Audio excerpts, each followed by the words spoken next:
Okay, Profira. This grim-looking woman spares you only a brief glance before returning to her rant on top of the stage. She has a powerful voice that carries across the marketplace, even cutting through the noise made by the merchants and the surrounding foot traffic. Alright, guess not. Come in, Basher. Alright. Look here, the finest Toledo blades. Hive dwelling. Iron Knolls? This broad-shouldered woman is shuffling about amongst the huge beams lying on the street. She kicks at the beams with iron-shod boots. Every once in a while she bends down and wrenches a nail from one of the boards with her bare hands. She holds each one up, appraising it, then drops it into the leather sling bag. Greetings. She straightens up, hearing your approach. She's smiling politely, but from her stance and the way her hand rests close to the hilt of her weapon, you can tell she's ready for trouble. You notice one of her eyes has a milky film over it. That's close enough there, Cutter. What do you need from me? I have some questions. Who are you? She pulls 3 nails from her sling bag, tossing them, spinning into the air and catching them in her palm. Iron Knolls, to call me. She drops them back into the bag with a muffled clink. You're collecting nails?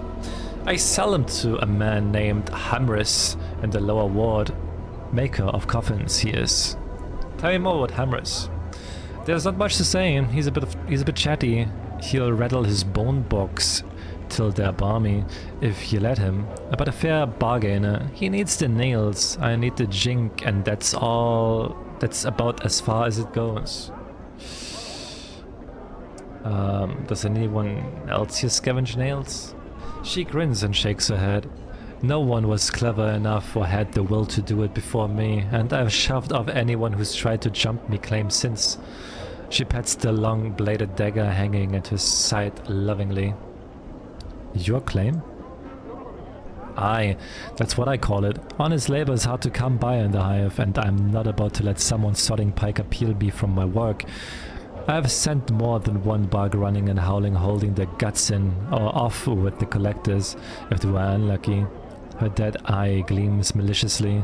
The Hive knows the spot is Iron Knolls, it does. Is that how your eye was ruined? Nald's face turns hard. Non's your business, Burke. Why? Would you like a matching wound for your collection? Not really. Looking for a name named Farad. She nods. Aye, heard the name I have. Head of a pack of collectors, or so I heard it. Not sure where a body would find him, though. Ye may want to try Ragpicker Square. It's north and west, I hear. A whole mess of collectors called Kip there. Alright. I'm gone.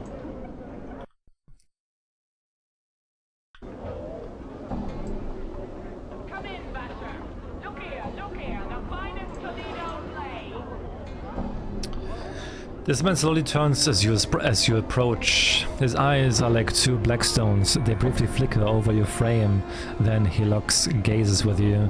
Although this man looks humanoid, he has a yellow cast to his skin and gaunt features. He has a thin, angular frame. His limbs look like they are made of nothing but strings of muscle knotted around bone.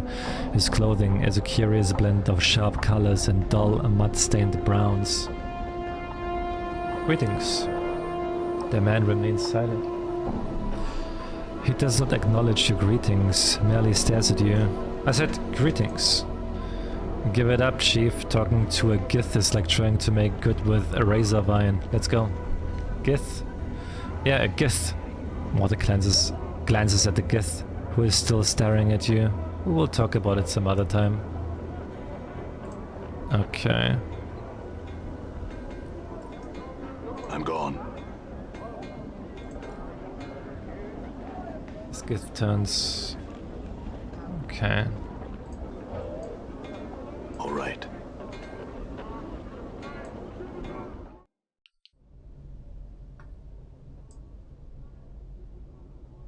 You see a plump woman going about her chores. She doesn't notice you entering the room. Greetings.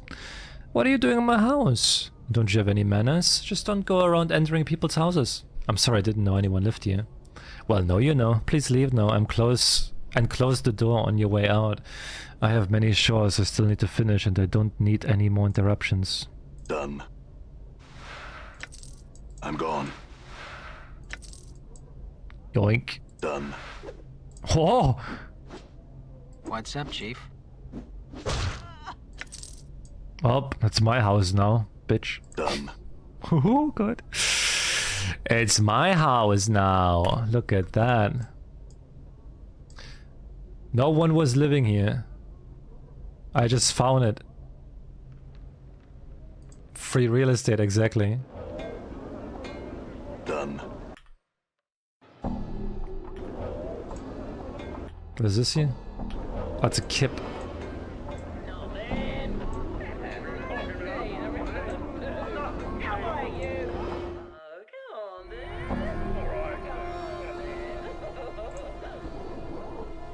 In a loud booming voice, Braskin asks, "What in the name of the abyss are you doing in my house? Leave now, before I make you even more ugly than you already are."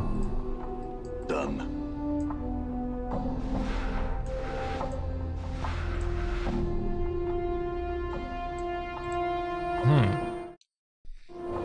Done.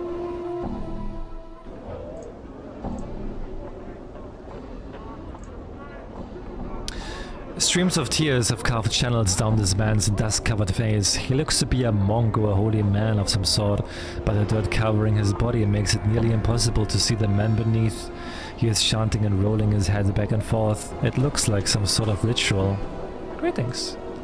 The man stops his frenzied chanting and glares at you with his tear-rimmed eyes. He opens his parched mouth and to speak, but all he can manage is a withered croak. What's wrong? Why are you crying? His voice is so hoarse that it sounds like he has been without water for days. As you watch, a tear trickles down his face. I'm a crier of Anon. Anon, who's that? Updated my journal.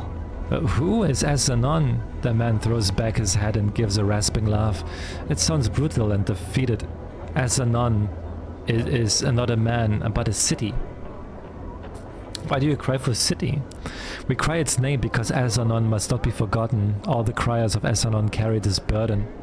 You mourn a city? Why do you do such a thing? Because its name is all that remains. Its avenues of light, its great spiraling parks. When it was laid waste and reduced to memory, only 70 of its people survived. It was our duty to see that its name was remembered across the plains. Many criers of Asanon have died for the sake of remembering. Many.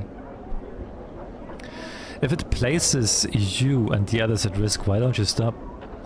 The tears I shed, the dust that cloaks me, these things are as nothing compared to what awaits should I give up my sacred burden. We must see to it that its name is remembered. We are living memorials to its passage. If that's so, then what happens if you all die? A fresh tear springs to the crier's eye. Even his dust-caked face cannot disguise his look of despair. I do not know. We criers of Asanon cannot mourn it forever. Even now the dust clings to our robes, the spit dries in our mouths, our bodies wither and die. Is there any way I could help you? You are kind to ask, the crier shakes his head. Unless you can immortalize Asanon, there is no help to be had. Does it mean to be you that cries Asanon's name? Does it matter? Another man might cry the name, but then he too would die. A tear slowly forms in the corner of his eye, then begins to trickle down his cheek. There's nothing to be done. When the criers of Asanon die, so dies Asanon. And perhaps that is as it should be. If the city is gone, as you say, then it was meant to be forgotten. The dirt caking, the man's face cracks and he snarls. You know nothing. You saw not its beauty, not of its splendor. Would you discard such a memory, such a perfect memory, if you possessed it? Things are meant to die, they are meant to be forgotten. This is my advice to you, crier of Asanon. If you carry the city to your grave, who have you served? The crier lapses into silence, and you watch as a lone tear builds in the corner of his eye. After a moment he speaks, and his voice is like gravel, thick with emotions. There is truth in what you say. Thank you. This is a difficult truth both to hear and to accept. The tear at the corner of his eye suddenly vanishes. It happens so quickly you're not certain it was there. Nonetheless, I shall accept it, and I shall see it to my brothers accept it as well. Very well. Farewell then. All right. Not them. Lorenzi, the rest of them too. Go away, you. Done.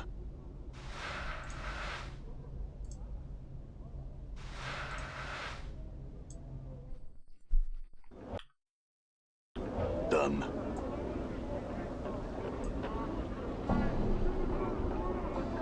Wait, you're angry? Why are you angry?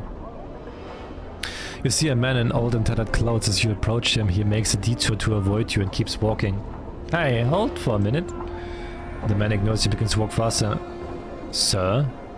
He turns, glancing briefly to the right and left of you, as if looking to see if you have any friends with you. He draws a dagger.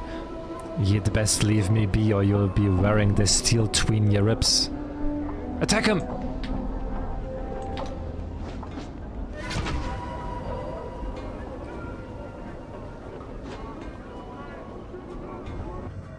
Fuck him up!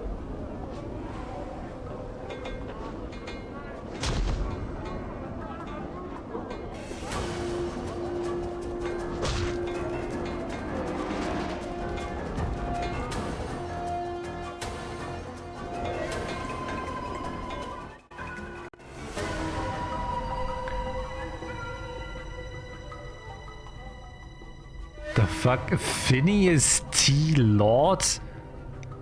The 39th? All right.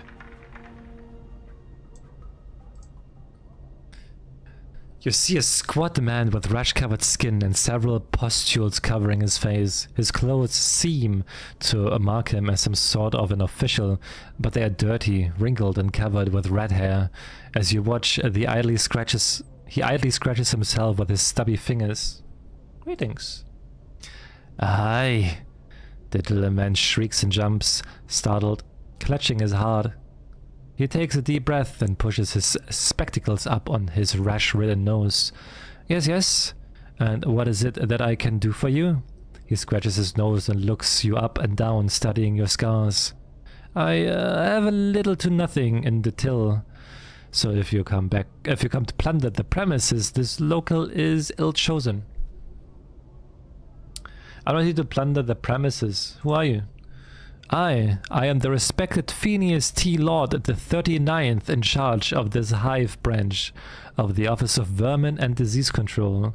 It is my distinguished privilege, he scratches his chest and puffs up, to inform you that we, in the bureaucratic sense of the word we, meaning to encompass the sickle bureaucracy as a whole, are accepting bounties on all manners of vermin and strays that infest the, he scratches again, fair streets of Sigil, hub of the multiverse and the city which sits at the center of all things, the city by which all other cities are measured.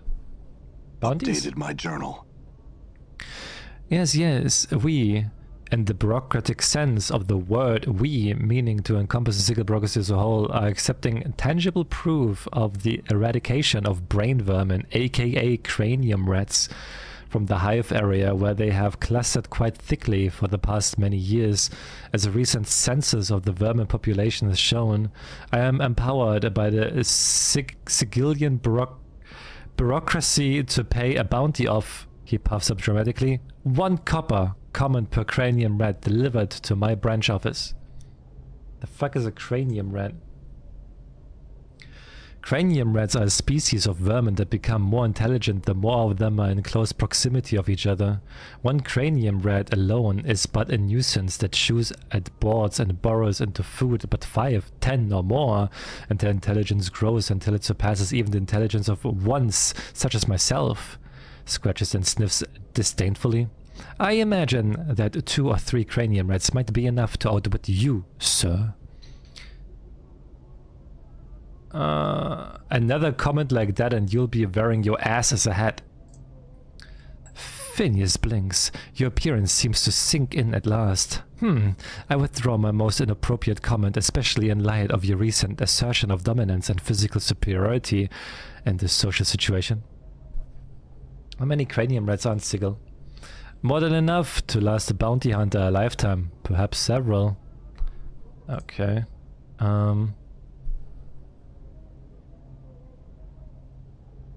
Is that rash of yours contagious? My rash contagious? No. Well, at least I don't think so. It's a symptom of the position, I'm afraid. The job literally grows on you. He scratches himself again. Done. I'm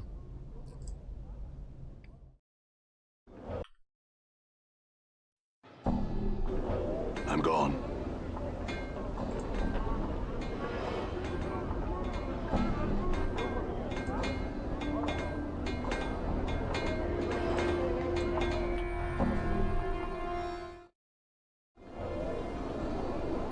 But the Hive is such a big place. Holy shit.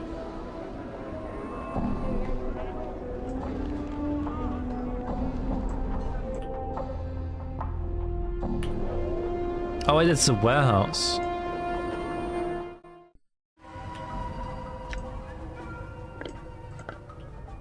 Done.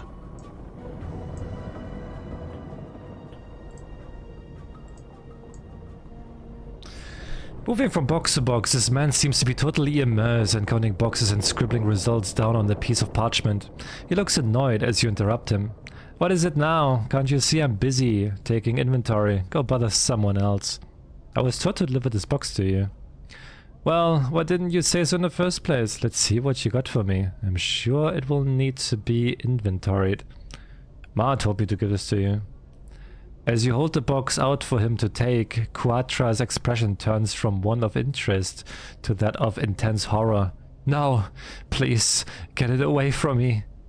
I don't understand why you're afraid of this box. I said, get back, death, evil. Had to do, Ma, couldn't take it anymore. Please take it to Brasken.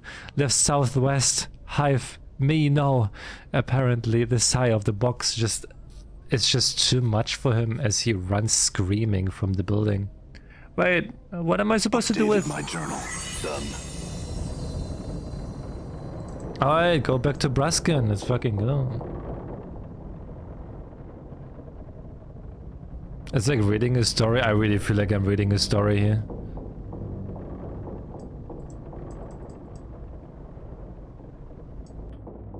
Can I get out of here, please? How did I get in? Where's the exit? Hello? Ah, here. Oh, nah, dude. What's the word, Chief? Good as done. Get him.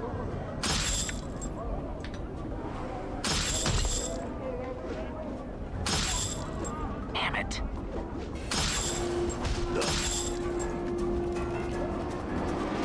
Oh my god, stop running.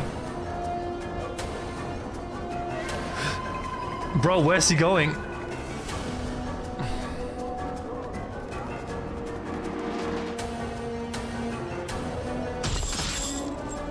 Done.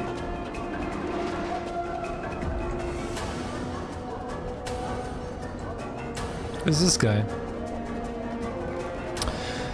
You see a tired-looking, sorrowful old man who is gazing at the ash-dead tree in front of him.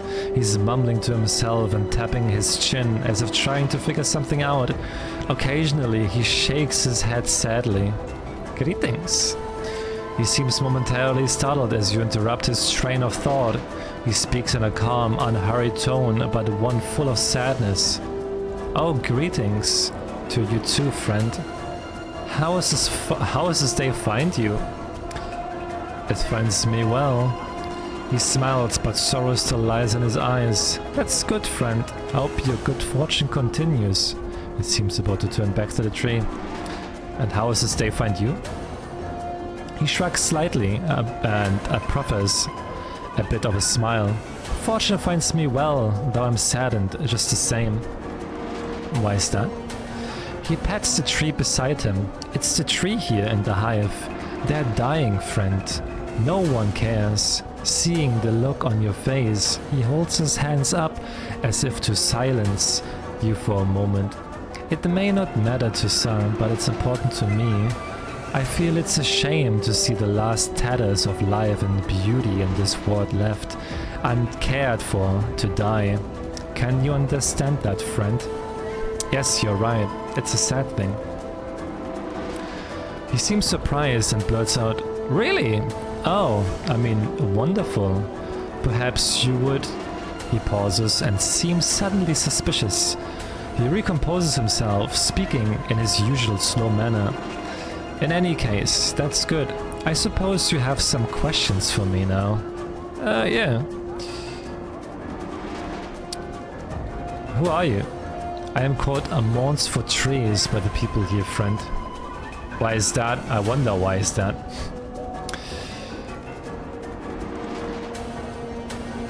And why are all the trees dying?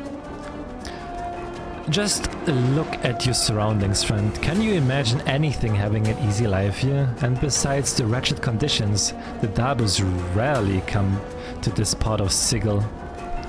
Why is that? The hive's a dangerous place, but that's not it. The Dabus have the lady watching over them, and no one's foolish enough to tangle with her, friend. I suppose it's really all on account of Fel. Who's Fel? Fel? He's, well, friend, I'll just say he's the only Dabus that doesn't serve the lady.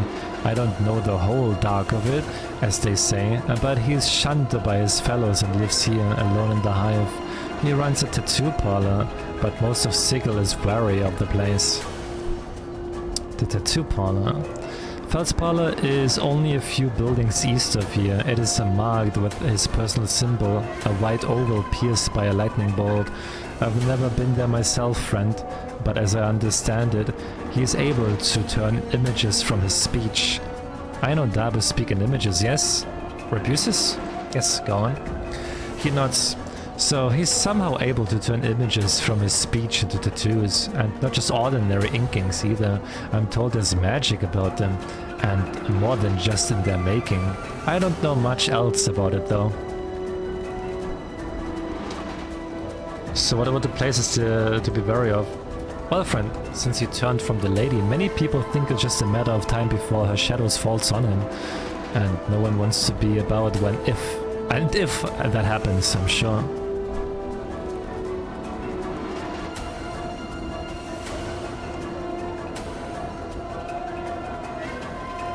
What are you doing here? I'm wasting time if anything, friend, he says miserably. What do you mean? It's a long story, not something the casual passerby would want to stand around for. I'm sure. Let's just say that any efforts I've made to rouse the people here to action have been ignored. What is it that you wanted the people to do? I wanted them to... He seems exasperated, frustrated at his loss for words. To care. Is that so much, friend? He looks at you in earnest. Care about what? He pats the tree beside him. It's the tree here in the hive. They're dying, okay.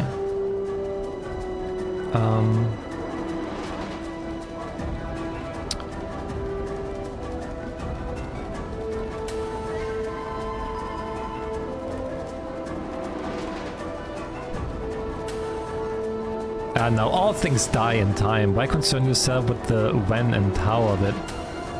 Besides, I expected that. No different from the others. Just leave me alone in my thoughts, will you? He turns away from you.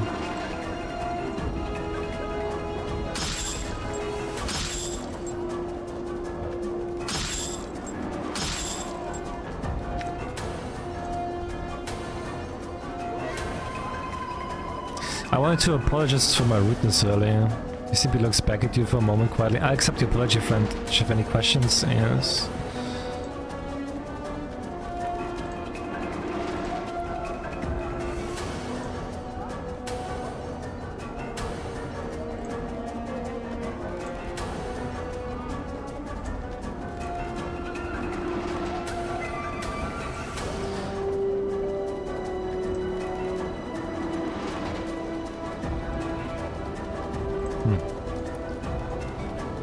Oh my god, there's another one. All right. I didn't miss. No, I didn't play it. I'm playing Planescape for the whole day already.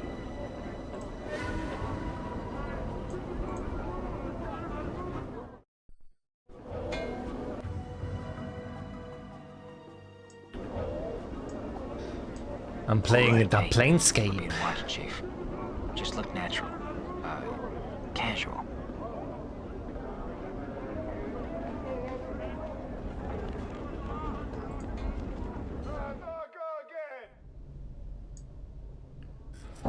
I was told to deliver this box into your care.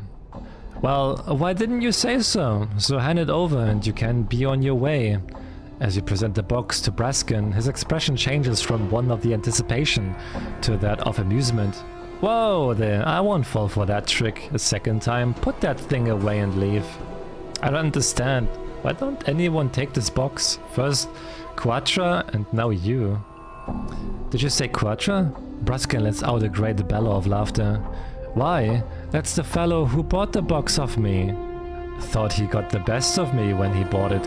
I guess he figured the gem alone was more than worth the price he paid me. Poor fellow didn't realize that he'd gotten himself into till it was too late. Just what's so horrible about this box? You mean you really don't know anything about that box you're holding? Well, I guess it won't hurt to tell you what I know. First off, so you don't get any ideas in your head, the curse on that box only affects the current owner of the box.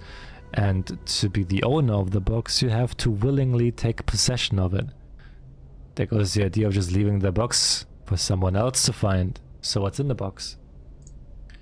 Now that is a good question. That box has been around the hive since anyone can remember. There are many rumors flying about. As you can imagine, over time, the truth has been warped a little bit further with each retelling of the story. Go on. I've heard many a story about that box, and they all seem to have a reoccurring theme. The name given to that foul thing is a Morador's box, and the owner of the box will die should he or anyone else open it. As to the contents, who knows? Some say it's an ancient dragon, while others say it's the evil soul of Morador himself. I cannot tell for sure, but just by looking at it, any soul can tell it's something evil, and one would have to be fooled to open it. What am I supposed to do with it? I would suggest you go see Shilandra. She lives in the northeastern region of the hive. It was from her that I won the box. Who knows, maybe she will have more knowledge of what to do with it. Or you can find some other clueless burg to take it off your hands. That's up to you. I wish you luck. Updated my journal. I'm gone.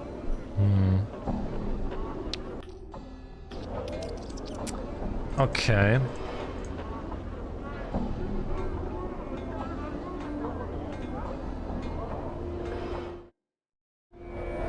Done.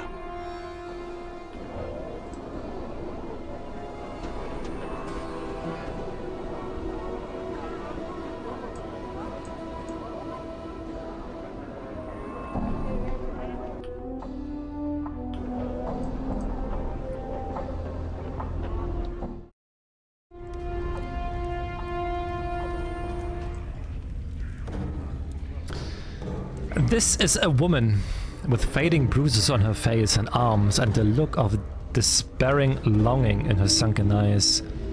She might have been pretty once, but those days were long ago. She turns slowly to face you. Life pours into her features, and the spark of sardonic light that dances in her eyes now makes you wonder if your eyes were deceiving you. Welcome to the smoldering corpse, scarred man. Who are you? I am Drusilla, and you must be clueless. Don't ask me how I know that. It just shines off you. Clueless? I think not. She smirks at you, and her bruises seem almost to fade. Whatever you say, dearie. Whatever. Answer some questions for me. What can you tell me about this place? Here, this is a smoldering corpse, though the person smoldering ain't dead yet. He's just keeping himself alive till someone comes along to help him out. Sots who likes to see people in pain come here. Fiends like it. Folks who don't much care for being bothered come here too. Their name alone keeps out most of the bugs. The audio fade while transitioning to the new maps is tripping me a little bit. Is it? Who is he anyway? My journal. That despair you saw on her face before flits across it again like a black winged shadow before she masters herself. That's Ignis, one of the greatest wizards ever to come out of this slummy excuse for a cesspool. They caught him and they opened a channel to the plane of fire through him, and now he's just a doorway for it. Keeping himself alive by force or will alone. If someone could douse him for a few moments, I would give him his life back again, but they don't make enough water to do that. Someone should be able to find something. Oh well, can you answer some... Wait. What's your connection to him?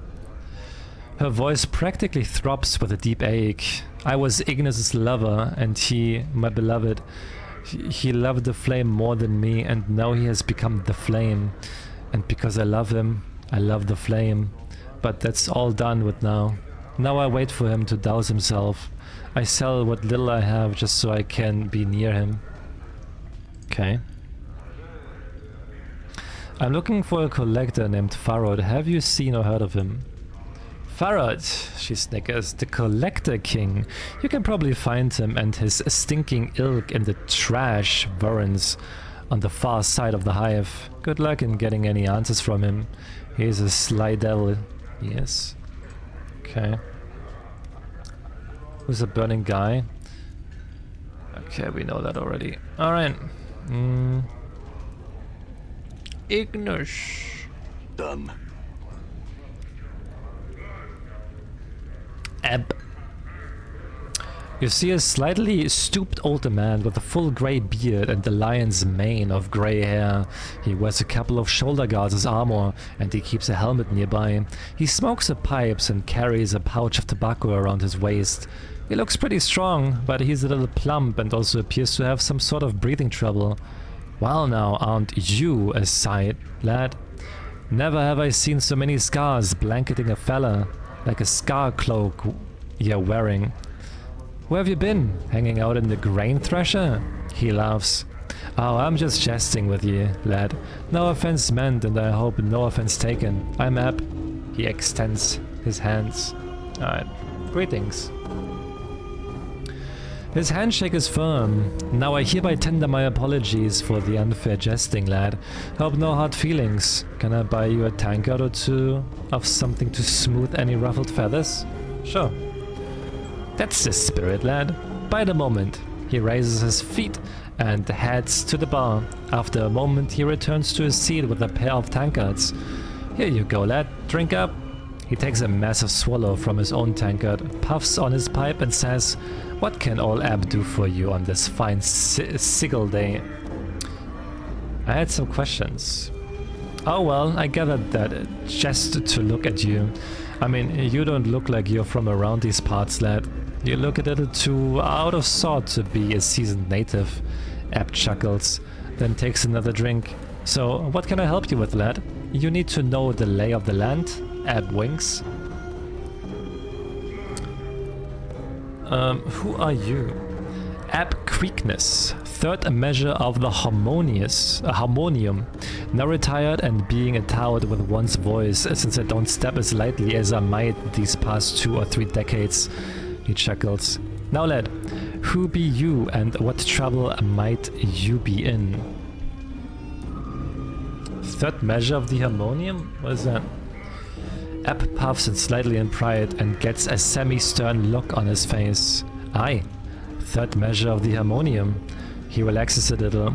Though I haven't served a tour of duty in many a decade, pushing a quill wasn't quite up my alley after all the fights and skirmishes I've been in, so I just bide my time keeping tabs on things down here in the hive and helping out a little where I can. And you look like someone who might need a hand. Are you in some kind of trouble, lad? A few troubles. I woke up in a mortuary and seem to have forgotten who I am. Ah, Ab blinks and frowns. What was that you said, lad? That you woke up in the mortuary? App studies you closely. Oh, now did they mistake you for a dad under all them scars mayhaps? App chuckles. Can't say I would have been any smarter. He puffs his pipe. Damn dusties. He catches himself. I mean, damn dust man. Dusties being a rude term to refer to them pale-faced fellas, and I don't mean them to much disrespect. They have all the perceptions and friendliness of a gravestone sometimes, eh? Can't say I couldn't see them screwing that up.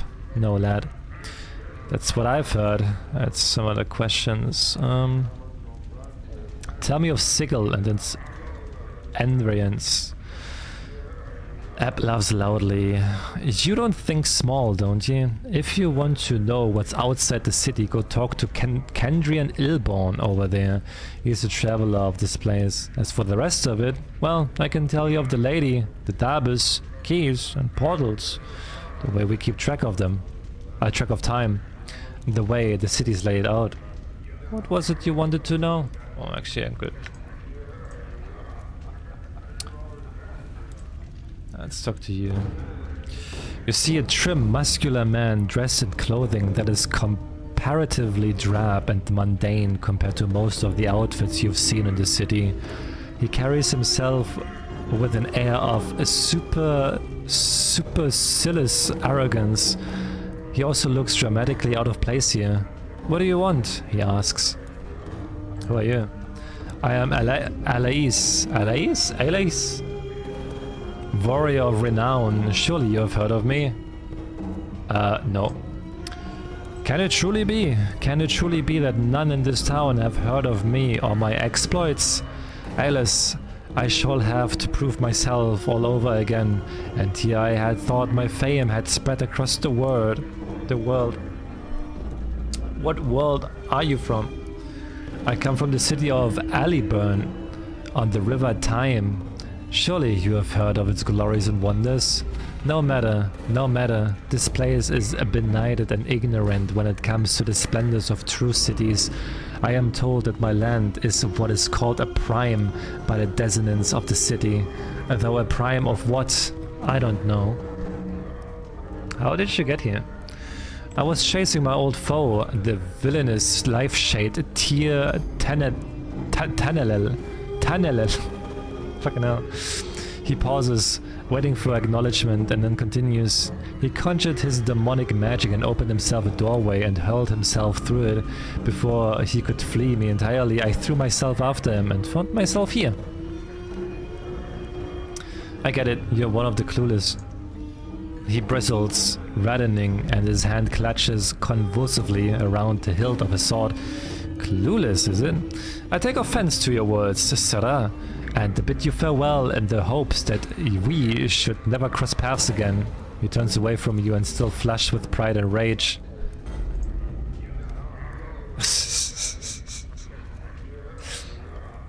Poor guy. Poor guy's getting bullied. You see a leather-skinned man with just a hint of ashen color to his face. His teeth seem sharper than normal, and his eyes are filled with a boredom that comes with having seen too much. His voice is nasal and clipped. You again, eh? What do you want this time? You again? What do you mean? Yeah, you again. Got a hearing problem or something? You was in here about 15 years ago and got all bubbed up, smashed up the place and left a pile of coin that wasn't enough to pay for the damages. So you plucked out your own bleeding eyeball and tells me you'll be back to reclaim it when you got 200 coins together. With 15 years of interest, you got about 500 coins? You got the jink, pal? I got your eye. Sure, here. It's a deal. He produces a darkened, wax-stoppered, wide-mouthed bottle from his pocket.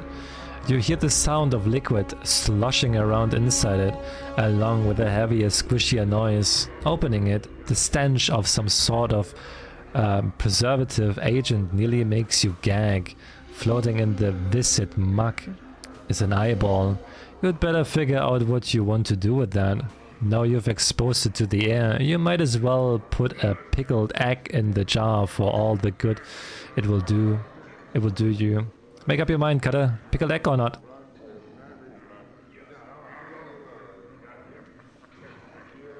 Tear out your eyeball and place it in the eye socket?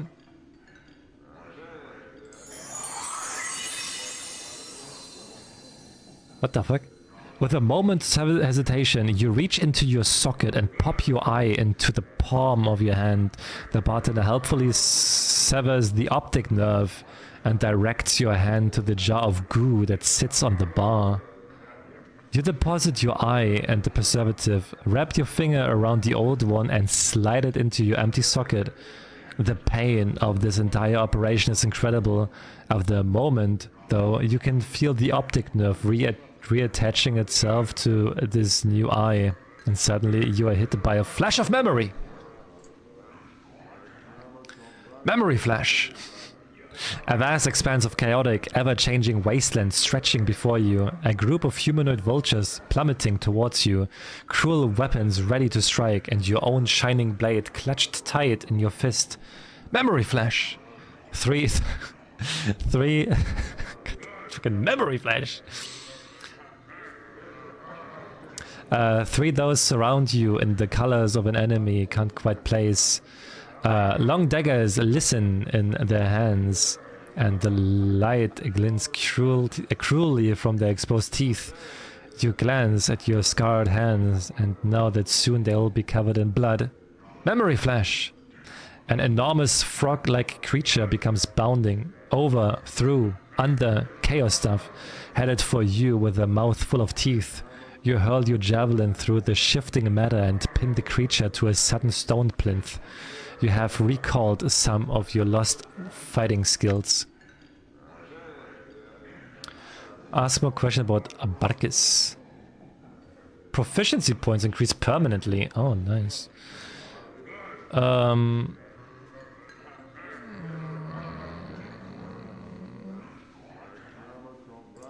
I get something to drink? Whiskey?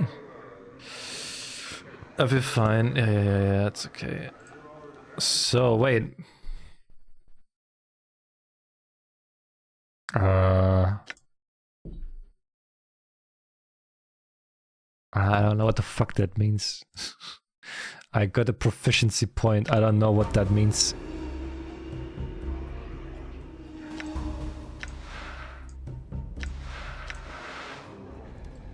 All right. You see a short, rotund man with a perplexed expression on his face. From the lines on his loose skin, it looks like it's not too uncommon. He carries a flagon of ale that looks like it's in the process of being emptied rapidly. In between swallows, he speaks in a gentle voice, so quiet that you can barely hear his words. Hello, traveler. My name is Ilquix. Can I be of your assistance? Who exactly are you? I am but a humble man with a slight flowery, poetical bent and a tendency towards the supernatural. I regret that I have none of my supplies here, or I should be most eager to teach you of the ways of power. Perhaps some later time? Yes, I would like that. Okay. The Burning Man. That is the last unfortunate who chose to exercise his individual will without the strength to back up his desires. His name is Ignis, and he was a pyromaniac. He burned and didn't burn the right people, and wound up channeling more raw power than he could control. Now, well, you can see what became of him. If you wish to learn more of him, perhaps that poor creature Drusilla can help you. Alright.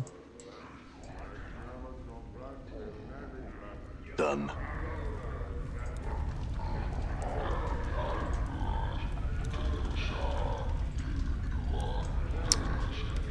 Carrot initiate dialogue? Oh, there we go. You see someone dressed as a female dustman with a half-empty glass in her right hand. As you near her, she calls out to you. You, over here. You notice that there's something wrong about her, and your exposure to the dustman leads you to believe that she's just too lively to be a real member of the faction. Approach her. Hey, Cutter, buy a lady a drink? Very well, here's 5 coins. My thanks, Cutter. May you find the true death. She pockets your money and looks nervously off towards the front of the bar. Give me some answers for my jinx now. You're not really a dustman, are you? She looks around nervously and seems to be sober right up. Why do you say that? Because you don't act like a dusty, and you're not offering contracts. In fact, you are taking money in instead of giving it out for that corpse labor they do at the mortuary. She stifled a squeak of terror and hastens to explain. No, I'm not a dustman. I just found these robes in the street and I didn't have enough money to get good clothes, and I heard there was a dustman thief around, but you could probably find him somewhere else in the southwest part of the hive. I saw him, but I hid from him. Please don't hurt me. I'm not planning on it. You ought to know that you're not pulling it off too well. Now answer some questions. Who are you? Me? I'm a Mokai. I just like to drink here, and she loses her train of thought momentarily. I'm just a person, you know? Tell me about the other patrons here. Don't know, they're just in people. I don't deal much with people unless they're buying me a drink. She looks at you hopefully. There's a burning corpse. Okay. Alright. I'm gone. This crackling, a billowing creature twists slowly above an iron grill upon the floor of the bar. It may have once been human, but now its skin is charred beyond recognition. Streams of fire from a wreath around the creature's body, and the flames lick at the few remaining pockets of flesh, causing them to bubble and run like wax down the creature's skeletal frame. Greetings? The thing makes no response. It withers slowly within the flames. It lives, but it also doesn't seem aware of anything other than the fire that surrounds it.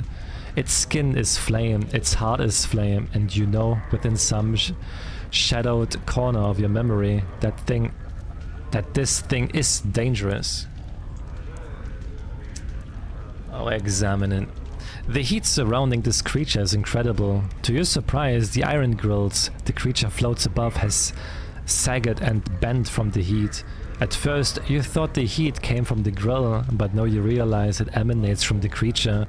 As you watch, flecks of ash drift from the writhing corpse and float slowly to the ceiling. All right.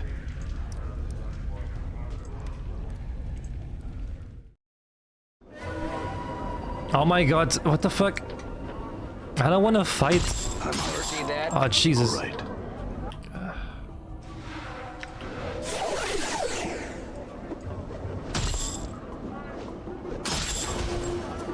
All right. What's up? Damn it. I'm gone.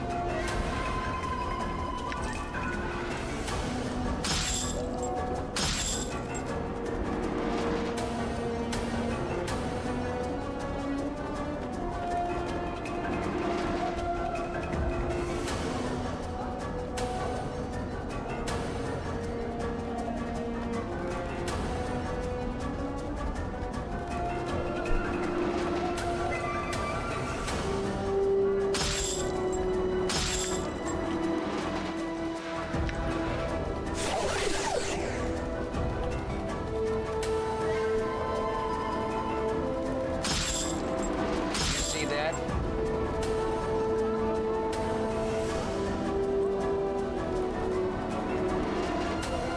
Damn.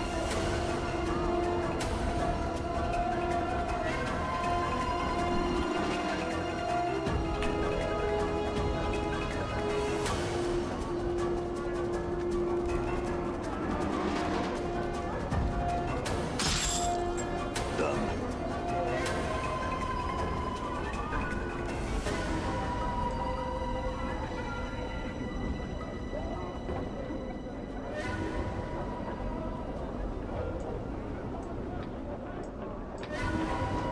Okay, so we need to kill 3 of them. All right.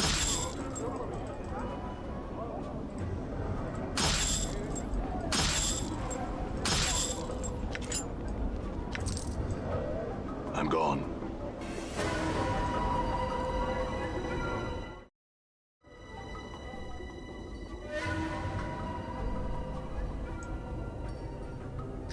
You see a Dabus, but something about it strikes you as odd. It has the same shock of white hair, the same greenish cast to its skin, the same pair of goat horns. Then you suddenly realize this one is walking on the ground, not floating. For some reason that makes you uneasy. I had some questions for you. Who are you? As you're about to ask, you suddenly realize you already know the Dabus' name. His name is Fel. As if in response, the Dabus inclines his head slightly, and a lone symbol appears above its head. It is blurry at first, then resolves into a white oval with a black lightning bolt through it. I feel like I know you, Fel. Fel bows reverently, and a stream of symbols swirl about his head, rotating clockwise and counterclockwise. It takes you a moment to translate. This is the first time, and not the first time, you have come to this place. Do you know who I am? Yes, but I'm not permitted to tell your story. Why not? Updated my journal. My apologies, I cannot change the nature of a man. You can't explain why, but the last sentence sends a crawling sensation through your skull. Nature of a man? What does that mean? My apologies, I cannot say.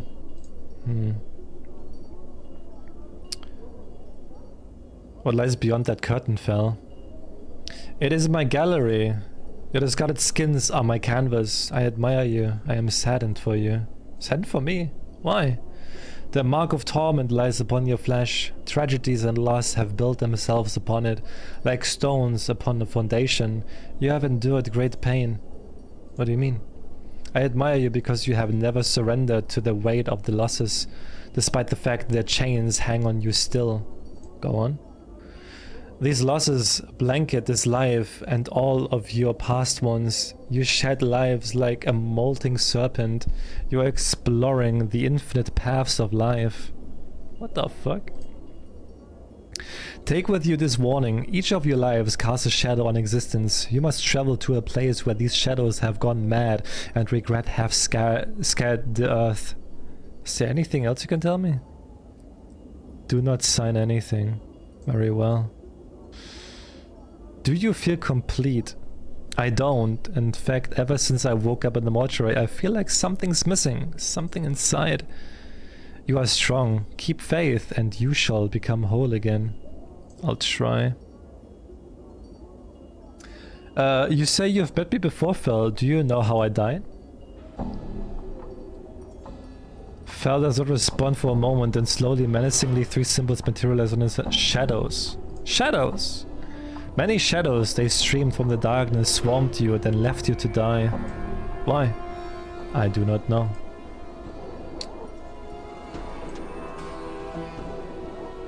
Can I not get it? I thought it's a... All right. Can I get a tattoo?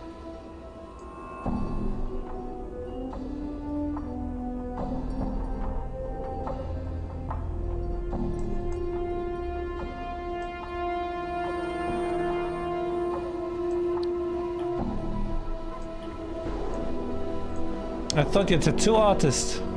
Make me a tattoo.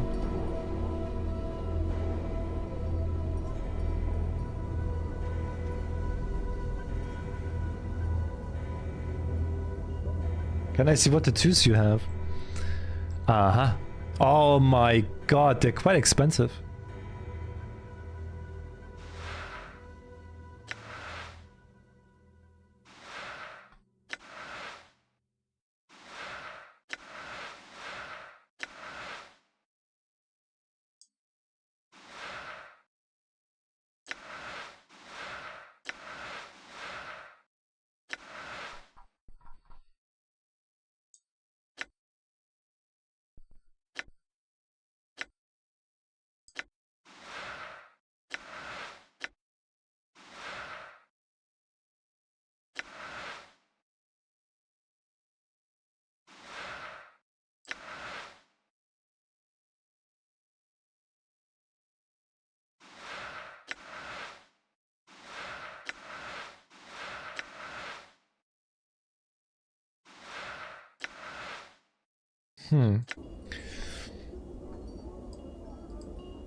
I'm gone.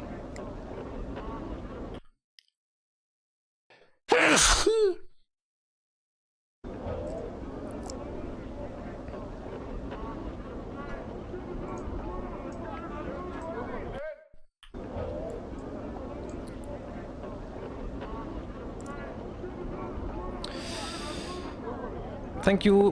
What you first took to be a door in this archway is actually a painting. The artist has made use of the shadows of the overhanging arch and some subtle texturing effects to give the door the illusion of substance. Examine the door. Other than the skill of the artist, there's nothing remarkable about the painting. The door has been painted on a rough stone wall. You can feel the stone and mortar beneath the painted wooden texture. I'm gone.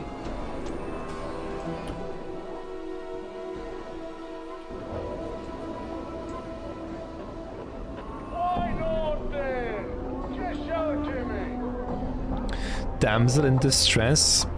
You see a pretty young woman. Her hair is in disarray and the bodice of her dress is torn. The looks about in desperation and then notices you. Greetings.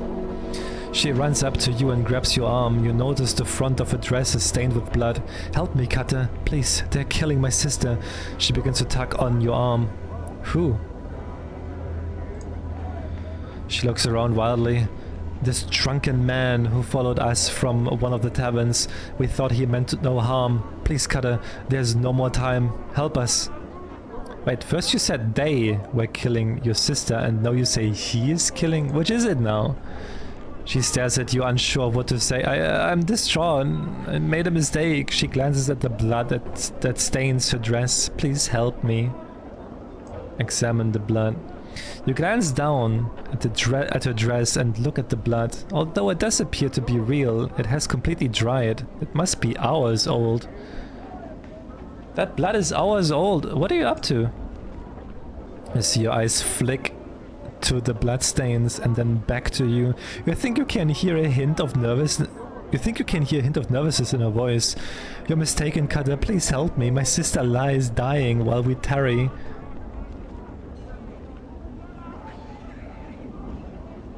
Well,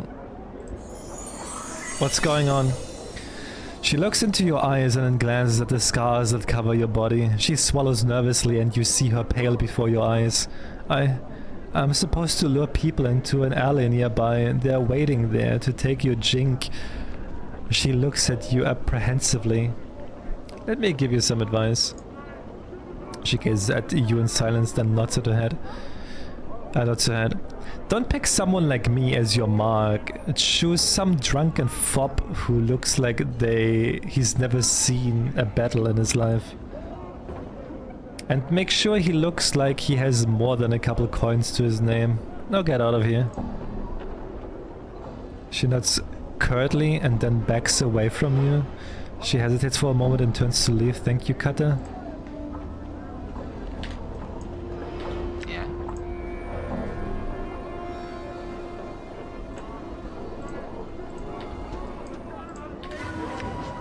Done. Huh? All right.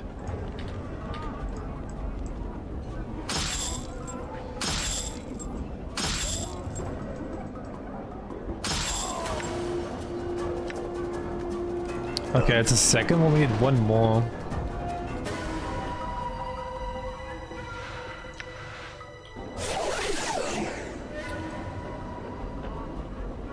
We need one more of those dog dudes. Barking dudes.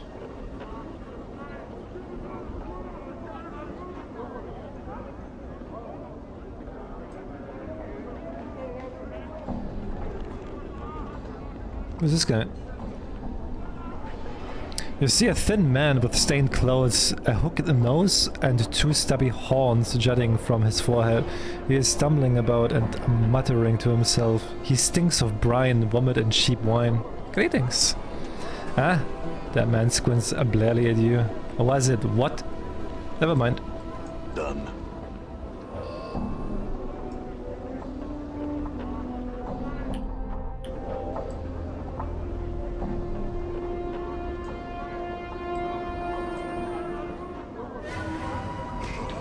Oh my god, just leave me the fuck alone.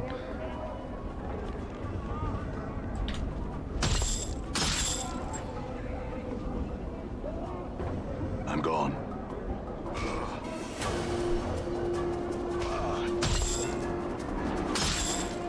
Damn it. You see that?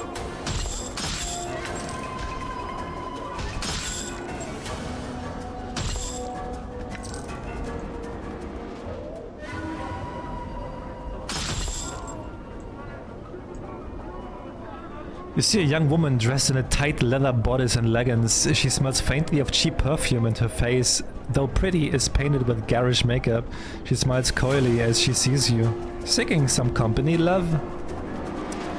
No, but I have some questions. Sorry, love, I don't stand here to answer the questions. A passerby. Surely we wouldn't... Okay. She wants to fuck.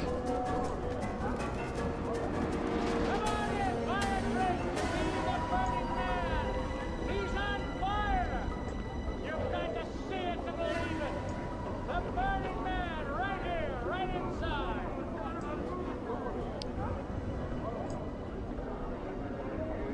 The man stops mid-snarl.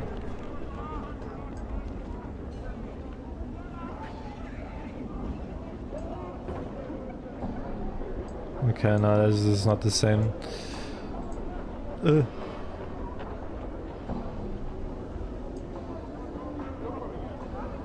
Wait, what was that? What is... I'm gone. Where is that last dude? Ah, there he is.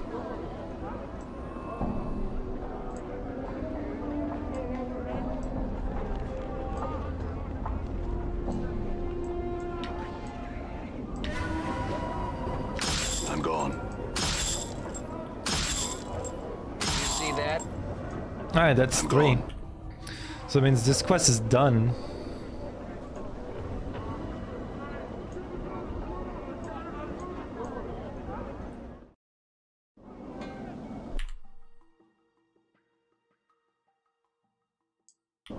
Done. I think she was up here.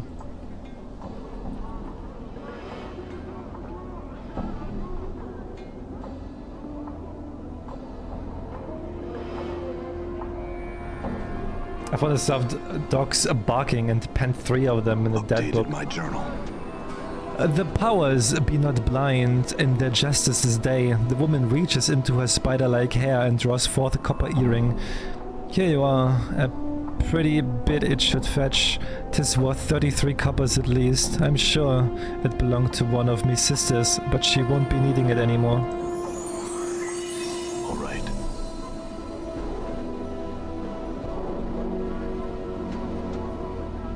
Hey, Aoi.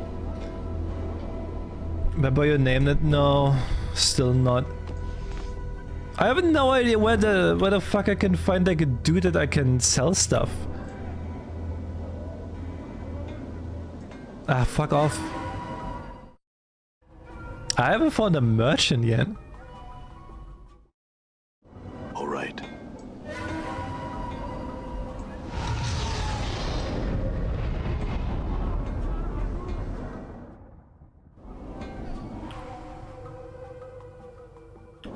I'm gone. Let's go and sleep.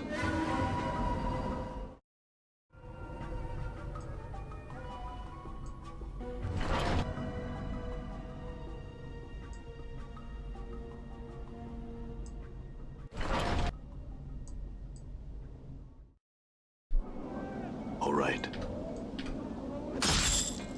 Damn it.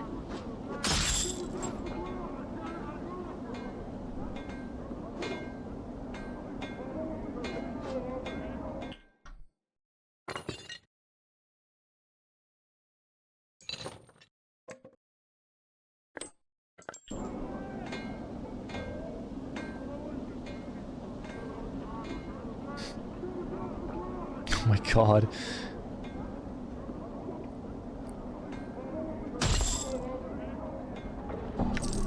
All right. Here you go, Cutter. She's all yours. Hey, Cutter! Come here! Come on in and sleep it off! Have a good one! I'll go down here, I think. What does my journal say? Here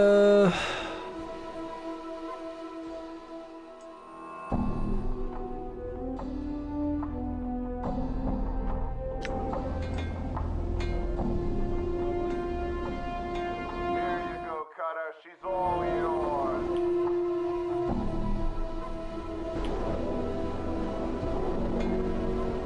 Alright, nice. Okay, so I was at every place of the hive already, which means...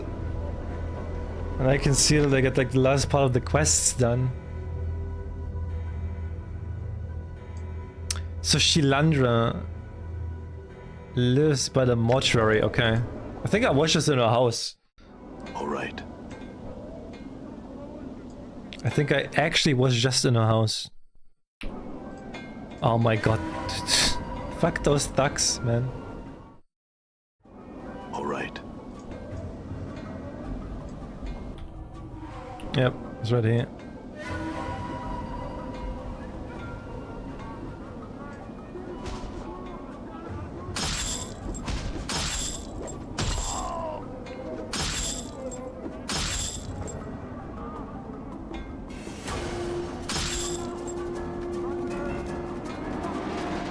All right. So annoying that they always run away.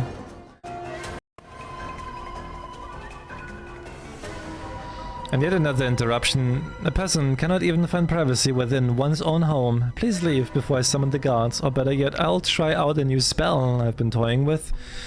I wish to learn more about this box. You hold out Morido's box for Shilandra to examine. Ah yes, I remember this box well. I acquired it some time ago. What do you wish to know about it? Who did you get it from? Let me think. I don't recall whom I got it from. I just remember I was down in the marketplace looking for some spell components when some person offered me this box. After testing the box, I found it to be cursed, but was intrigued by the spell woven into the box, and so I purchased it anyway. If you were so intrigued by a box, what made you decide to give it away? I was young and brash back then. In my relentless pursuit of knowledge, I carelessly undid one of the spells. Look closely at the box. It was like new when I had it. The signs of decay are an indication that the spells are weakening. I realized I was in danger if I kept the box any longer, so I held a contest to get rid of it. What contest? It was the most expedient way to rid myself of it. I simply invited all the bashers in the hive to fight each other to determine who was the best. Bashers are notorious for having big muscles and not much upstairs, if you know what I mean. They came like flies to honey. Flies go to honey? Thought it was bees. I offered some money and I offered some money and the box as a prize. I believe some basher named Nebraskan won the contest. Yep, I know that. You seem to know something about magic. Can you tell me what spells have been put on this box? For many years I studied the box and tried to learn its secrets. Spell upon spell upon spell has been woven into it. To my amazement, my studies revealed that all the spells are of the type used to confine fiends. Fiends? You mean there are fiends trapped within the box? No, not fiends. A fiend. And judging by the sophistication and power of these spells, it would have been to be one of significant standing and power in its realm. Okay. Can you safely remove the spells on this box? Seeking to remove yourself from this box, eh? That spell is the worst of them all. Basically, that particular spell draws energy from the current owner of the box and uses it to power one of the spells of confinement. That isn't the worst of it. The fiend inside can smell this energy and would more than likely hunt down that person should it escape.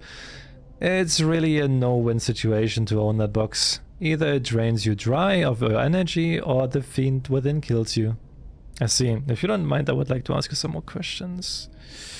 Do you know the history behind the box? The only thing I have been able to learn is its name. It is called Morido's box. As to who this Morido is or the origin of this box, I do not know. Is there a way to safely dispose Morito's box without hurting anyone? I am not strong enough to fight or banish such creature. It's been ages since I've been there, but there was a cathedral located in the middle of the alley of the dangerous angels. A priest, or someone who gains the power from the higher source, might be able to help you. Updated my journal. Alright. All right.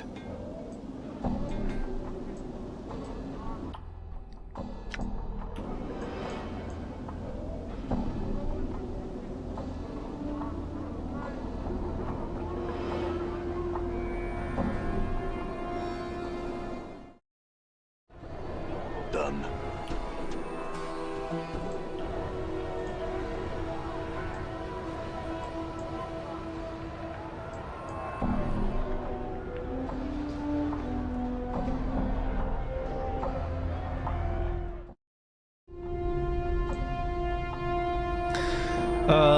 I come seeking counsel concerning a box in the demon. You explain to him your predicament. Aola seems to consider things for a moment and then speaks to you. I, a humble disciple of the great Aoska, can indeed help you.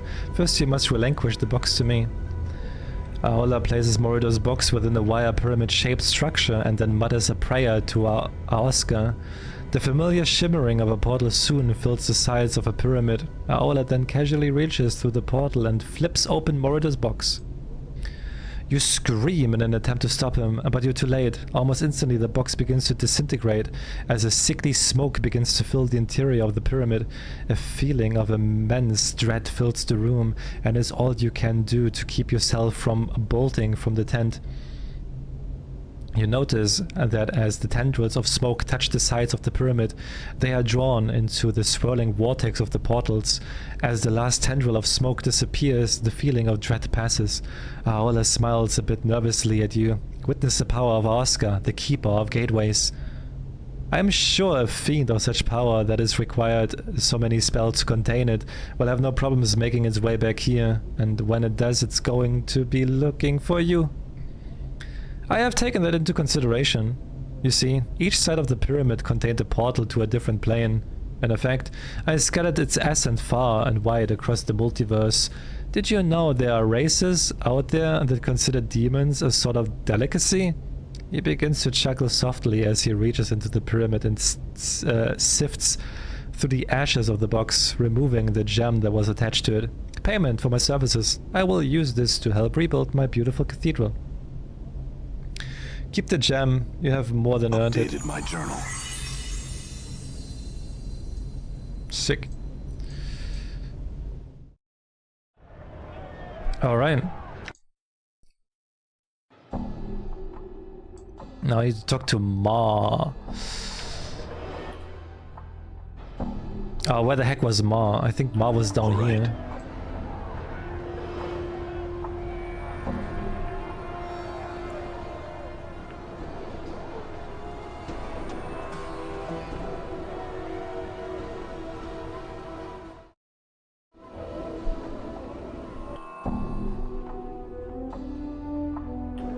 I'm gone.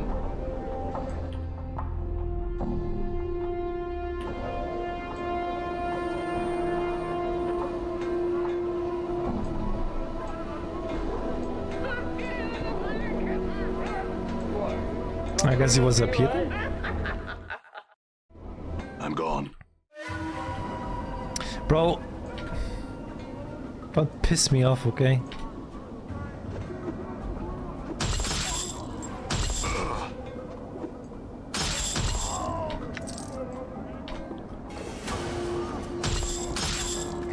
Thank you. All right.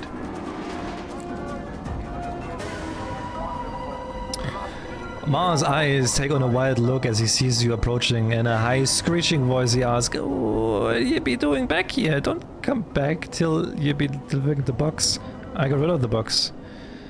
It does me heart good to hear you say that before he kills me for the horrible deed of trick and you into taking that box. Please let me try to explain. I'm listening. The long and the short of it be that box has been around as long as anyone can remember. Chant is some folk chant is some folks were fighting, and when they was done, a huge demon was imprisoned inside the box. Other folks say an evil wizard made it just for seeing others suffer. No one rightly knows what truth behind the box be, but the owner of the box will die should it be opened.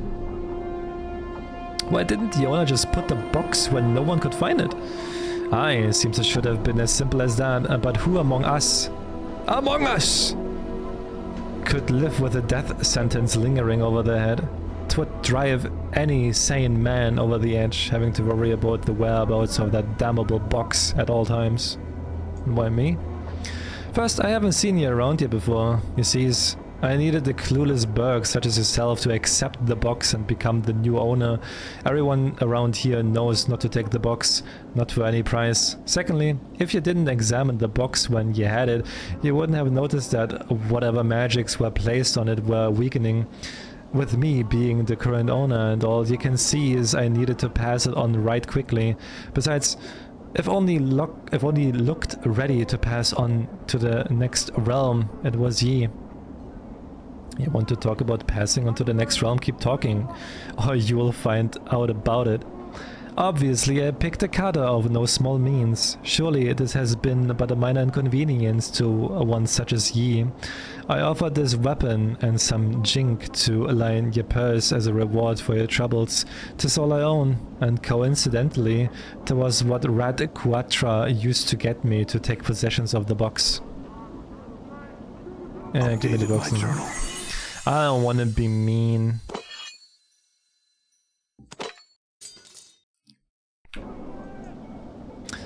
Let's be nice. It's gonna cost you, Cutter.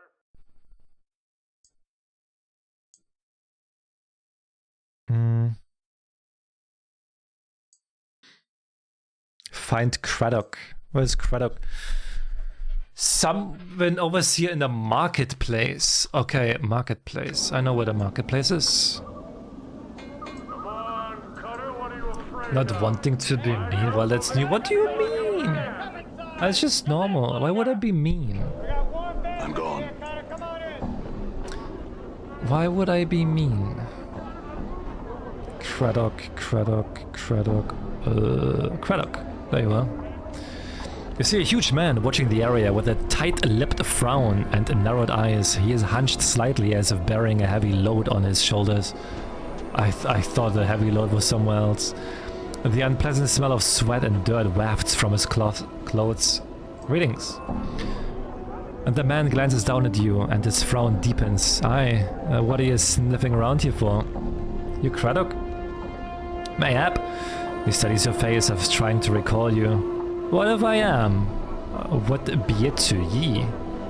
I come with a message from Ban, the sender. The message states the shipment must be encursed by the third day, or there will be a penalty. By the hells, can they be such fools that they think we can miracle it there? Alright then, your message has found its way to the right ears. For all the good it will do. What's the problem? What is the problem? Look around you. Craddock nods at the laborers in the marketplace, then scowls. These laggards and half-wits can barely keep up with the load as it stands, and now it needs doing in half the time. Do you need any help? I'll tell you what I need. All my men to show up for work. Jalai is gone missing since this morn and I need him back now. Where did he go? That hive-bred goat is probably passed out on the street somewhere in the smoldering corpse when he should be here helping us. Worthless sod. Sure, I'll go find him. You need the help, don't you? It doesn't sound like you can spare the time. Go looking for him and there's work to be done. Craddock is silent for a moment and nods. Aye, you find Jalai. Ye tell him to drag his worthless butt-ridden hide here. I'll pay ye for your trouble, he frowns. When you found him. Now get. Updated my journal, right?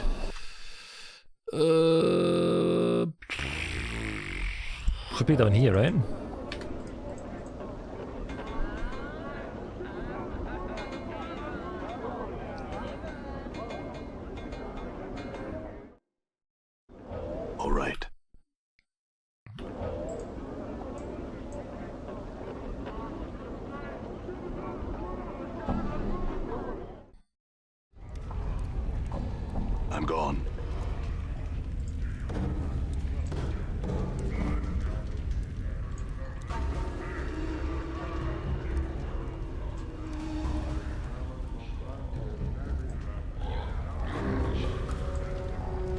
I saw his name before. Who is this? The man before you is old. His dry yellow skin has the scars of one who has traveled everywhere and never rested long in any one place. His pinched face is inhumanely angular and his ears sweep out from his skull, tapering to points. He wears a loose-fitting orange tunic and a strange shimmering blade is strapped across his back. The blade looks to be a two-pronged glaive made of some metal whose surface swirls like a film of oil on a pond. Greetings. The man turns to you, his eyes like polished coal. He stares through you, and for a moment you wonder if he might be blind. The weapon suddenly turns a dead, flat black, mirroring the man's eyes. Are you alright? Traveler. He says nothing for a moment, merely searches your face with his eyes. Heil, traveler. His voice is quiet and somber, like a wind whispering through the branches of a great tree. Heil. Your eyes are the weight of one who has traveled far to be in this place. You could say that. The man's gaze does not waver from yours. I am known as Duckcon. The emphasis he places on the word known strikes you as odd, yet familiar at the same time. You are not known to me. I do not know myself. That is for the best, and knowing yourself, there would be little in the plains left worth knowing. He fought silent for a moment, still studying you with the coal black eyes. I would know why you have come to this city. I'm looking for answers. Speak your questions. Your features are unfamiliar to me. What are you? Gitzerai. Gitzerai. Gitzerai is one of the people. One of the people? A Gitzerai. Yeah, but what is a Gitzerai? Dakon is silent for a moment, then speaks. Our history does not need to be made known to you. We would bleed to death on Time's blade before I recited a fraction of the histories of our people. But I would know of your people as they are now? Dakon is silent for a moment. No, this and accept it as an answer. We are the people who make our home upon the shifting plane of limbo. With a deft motion, Dakon slips the blade from his back and holds it before him. Wait, see what happens. There, we mold the matter of limbo with our minds, we forge cities with our thoughts, as you watch a series of ripping waves of metal begin roll forth from the center of the blade. The pitch and crest of the waves match the inflections of Dakon's voice. In its chaos we dwell, with only our knowing to preserve us. We are the Glycerai. What is that blade you have? It moved, shifted in response to your voice. It is a Karach blade. It is an object that lets others know the rank of the wielder. What does Karach mean? Dakon fought silent for a moment, as if searching for a correct word. In your tongue, the closest translation is a chaos matter. The people may shape it with their thoughts. Shape it with their thoughts? Karach is not shaped by heat, but by knowing oneself. It is a mirror that reflects the will of the wielder on the surface and in its edge. When one knows themselves, the blade is strong, harder and stronger than steel. When one does not know themselves, the blade is as water, formless and weak. Are you willing to sell it? It would become as nothing in the hands of another. The blade knows my mind and I know its heart. We die the same death. Okay.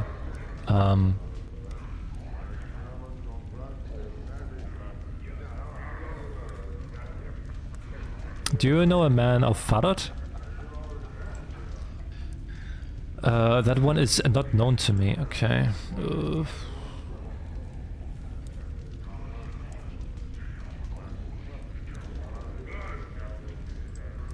Okay. As you turn to leave, the man speaks sharply. The first time you have heard his tone change since the conversation began. Halt!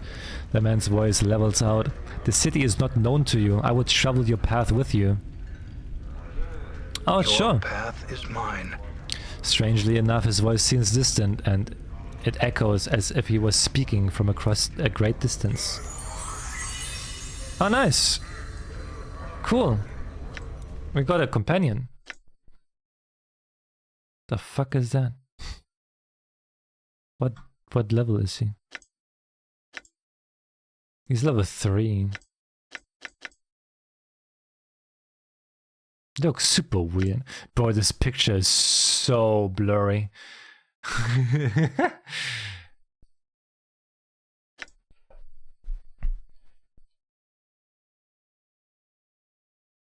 Oh, he's a fighter mage. Okay. Done.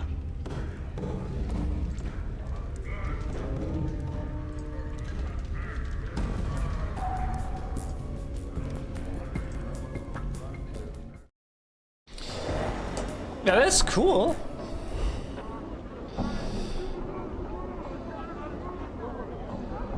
Done. Wait, who we're looking for?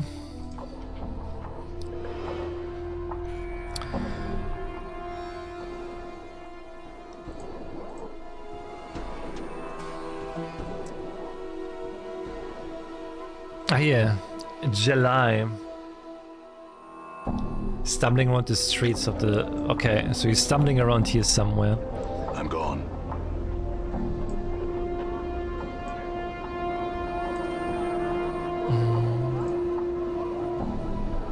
Oh, there you are. Are you July? If so, Craddock needs you back at the marketplace. Craddock? The man's eyes widen. Ah, Craddock, me generous boss. Well, you can tell I'm this E can pike off, and that E's a filthy dog, a cur of the lowest sort, and July's not a working for him anymore. He jabs you with his finger. Tell him that. I'll tell him from a distance.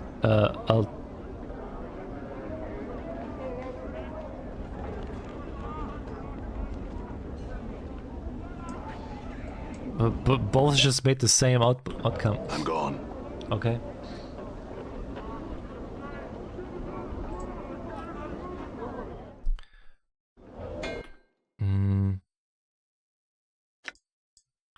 Oh no, wait, the marketplace is here. Done.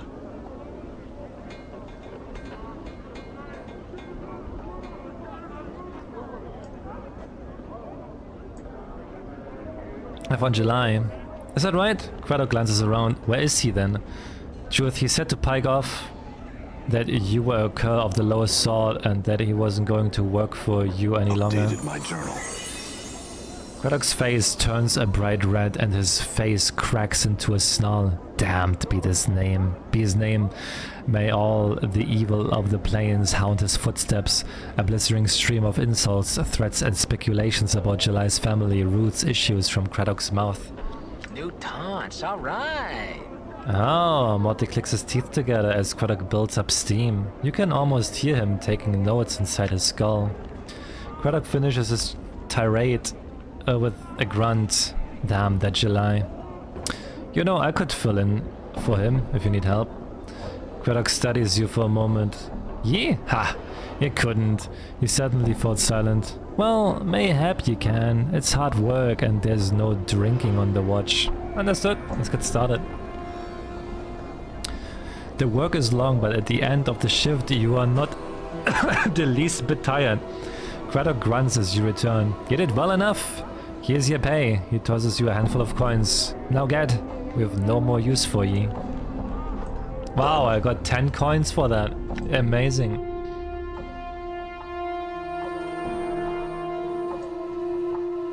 $10 coins. Wow. A man named Angia sent a dead contact with the Dustman, which will allow him to reanimate Anger's body after his death for his unassuming Anger. I offered to go speak with the Dustman who dealt with Angia. Mortai Gravesend, who should be within the gathering dust bar.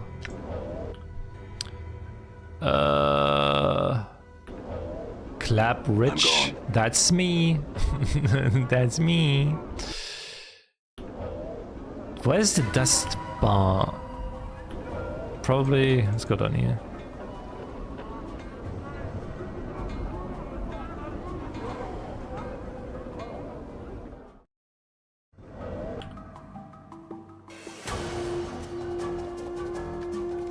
I'm gone.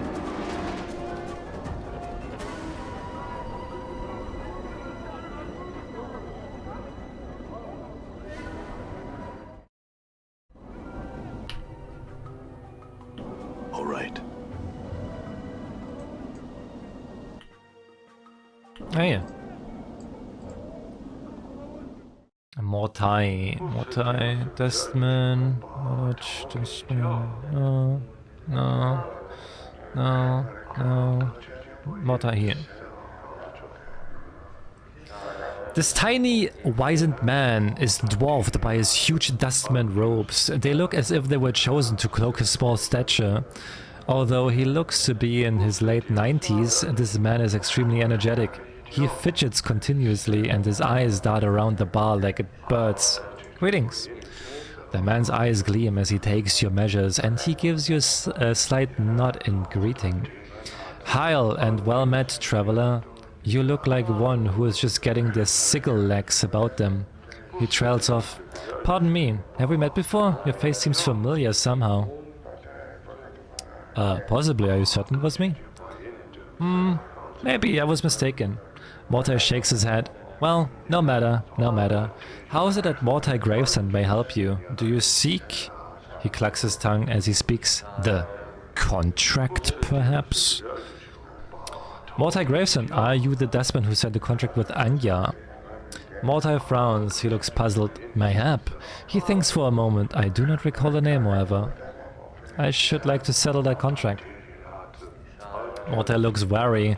I'm afraid that is impossible. The contract is signed, settled and binding. The contract is tearing the man's life apart. It is causing him distress. Is it possible that he may not even be able to approach the true death with such emotions churning in his mind? Mortai chews it over for a moment. It looks like you have negotiated with him into a corner. I cannot. It is a matter of law, my friend. Besides, the burden lies upon the signer to overcome his own feelings in order to reach the true death. I cannot I suggest you hand over the contract right now. I'll butcher you where you stand. Mortai freezes, his eyes gouging you. If you draw weapons in here, you will not live to use them. There are guardians that you cannot even see hovering about this place, and even should you leave, the dustman shall see to it that you are punished. Do not make such foolish threats in my presence. Is there any other way this contract can be settled? Mortai shakes his head. It is now a matter of law, not a matter of discussion.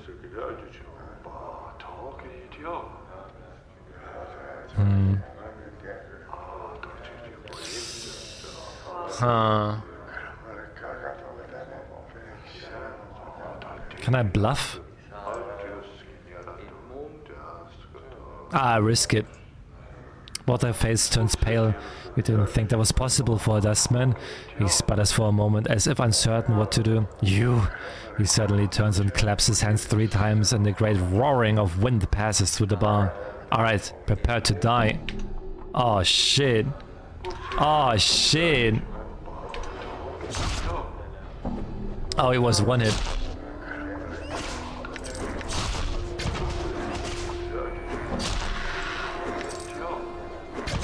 Well, I guess it's time to make some money.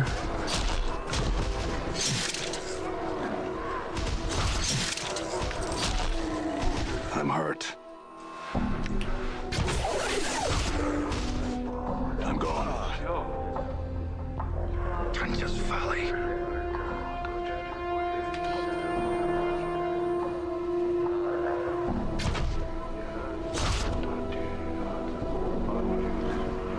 It's really like a bar fight.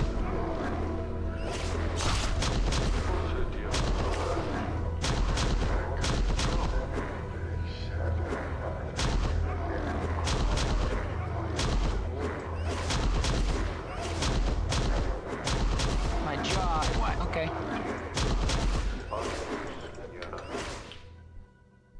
Okay, I might have a problem. Oh, I don't even have any bandages anymore. Oh no. Damn.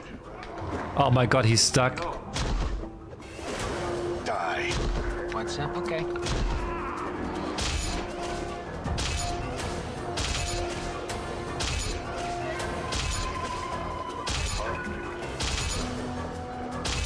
Tanya's Valley. are you, Drew? Happy New Year! I'm hurt. Don't let it end like this. Worse than last time. Okay, wait, how do I...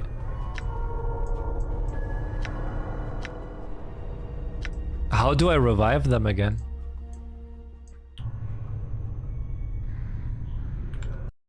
Wait, how do I revive them? Planescape, Torment, revive dead party members. How do you revive dead party members? You have to talk to Dianora in the mortuary. Talking to her enables the ability to raise dead characters. All right. Who? Sorry, who?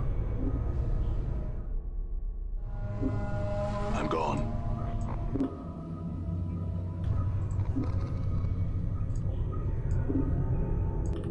Wait, where's that person? Dianora in the mortuary. Where is she?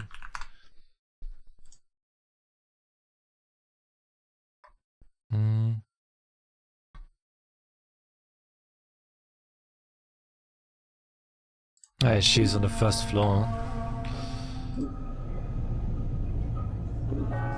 I'm gone. Oh, fuck off.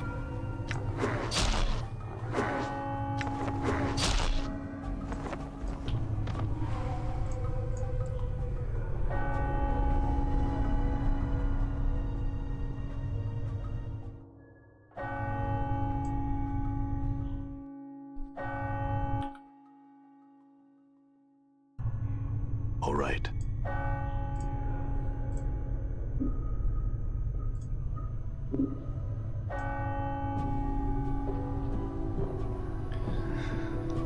You see a strikingly beautiful ghostly form before you. Her arms are crossed and her eyes are closed. She has a long flowing hair and her groan seems stirred by some ethereal breeze. As you watch, she stirs slightly and her eyes flicker. Greetings. You. What is it that brings you here? Have you come to see firsthand the misery you have wrought? Perhaps in death I still hold some shred of use for you. My love. My love, do I know you?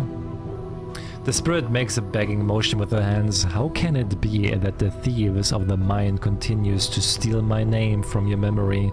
Do you not remember me, my love? The ghost stretches out her arms. Think. Her voice becomes desperate again. The name Dianora, or Dionara, must evoke some memory within you.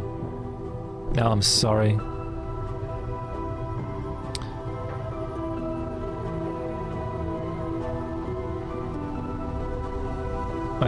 I think I feel stirring of memories. Tell me more. Perhaps your words shall chase the shadows from my mind. Oh, at last the fates show mercy. Even death cannot chase me from your mind, my love. Do you not see? Your memories shall return. Tell me how I can help you and I shall... Can you tell me where I am? Where are you? Why are you here with me, my love? As in the times when life was something both of us shared, now it is the eternal boundary that separates us. Eternal boundary? Dianara sounds saddened. It is a barrier I fear you shall never cross, my love. It is the barrier between your life and what remains of mine. Perhaps I could answer... What can you tell me where I am? Where are you?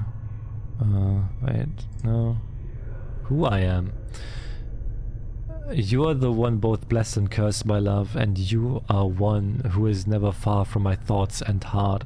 Blessed and cursed? What do you mean? The nature of your curse should be apparent, my love. Look at you. She points at you. Death rejects you. Your memories have abandoned you. Do you not pause and wonder why? I'm still trying to get my bearings, actually. What else can you tell me about myself? I know that you once claimed you loved me and that you would love me until death claimed us both. I believed that, never knowing the truth of who you were, what you were, and what am I. You, I cannot. She suddenly freezes and she speaks slowly, carefully, as if her voice frightens her. The truth is this, you are one who dies many deaths. These deaths have given the knowing of all things mortal, and in your hand lies the spark of life and death. Those that die near you carry a trace of themselves that you can bring forth. As Dayanara speaks the words, a crawling sensation wells up in the back of your skull. You suddenly feel compelled to look at your hand. As you lift it up and look at it, you can see the blood coursing sluggishly through your arm, pouring into your muscle and in turn giving strength to your bones. Updated my journal. And you know Dayanara is right. You suddenly remember how to coax the dimmest spark of life from a body and bring it forth. The thought both horrifies you and intrigues you. You've remembered how to raise others from the dead. To access ability, select the special ability button from the quick menu. You can only use this on party members that have died in your presence. It will not work on anyone who has not traveled with you, okay? Bye-bye. Have a good one. I don't need you anymore.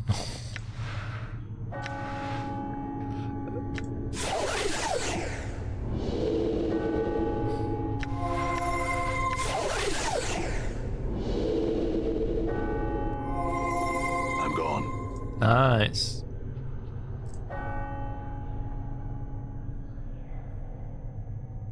Yeah, Ryan. You've done your job. Now you can leave. Fuck off. Alright, now I need to sleep again. And then we're gonna go back into the bar, finish the bar fight. Hopefully no one dies then. Done. Oh no, please, please, please don't attack me.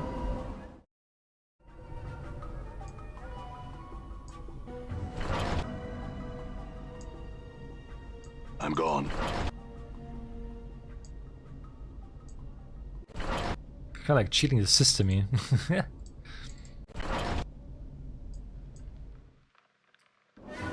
Alright. Now we're gonna go back.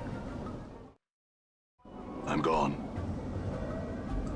Now we go back to the bar fight.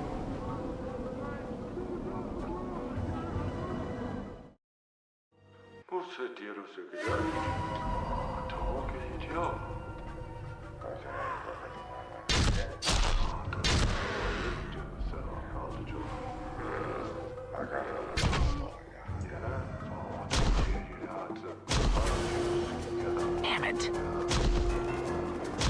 Die. Die. Alright. Yeah, maybe I should like stay here so they can't like attack me from all sides. I can pick them up like one by one.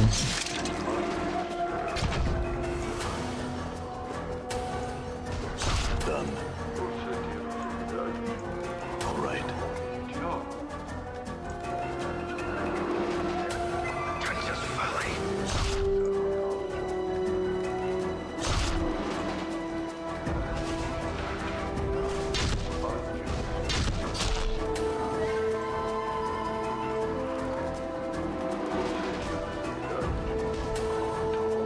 Die. Alright. Damn it.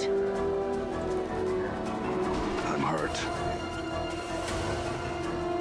Did you see that?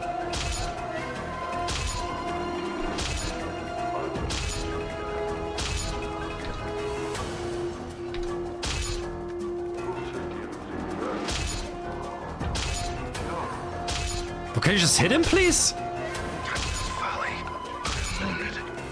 One thing's true. Endure. Your path is mine. Wounded.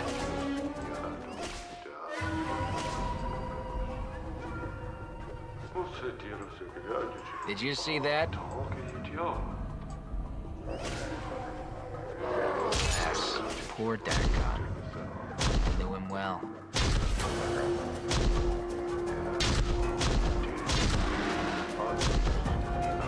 Die.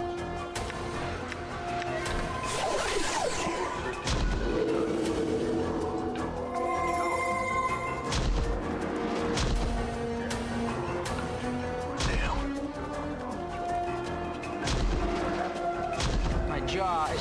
a thread. Would you give me a hand here? Done. Why is he so tanky? Like, I can't even hit him.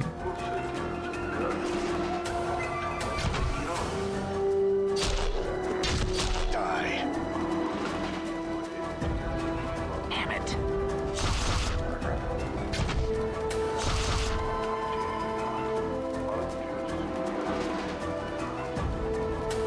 The clock sings true. I'm gone.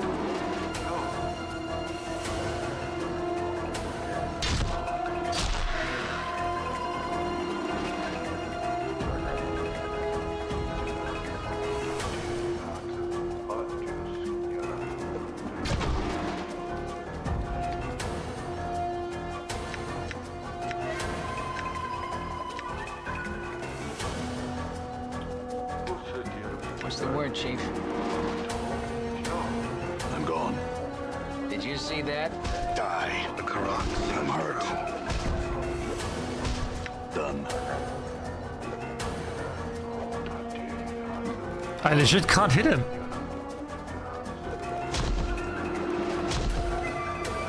My jaw is hanging on by a thread. Would you give me a hand here? Done. No, I'm running. All right. Block? I don't know. Maybe he's just like too strong? It's probably like a super low AC. So I just don't hit him. All right.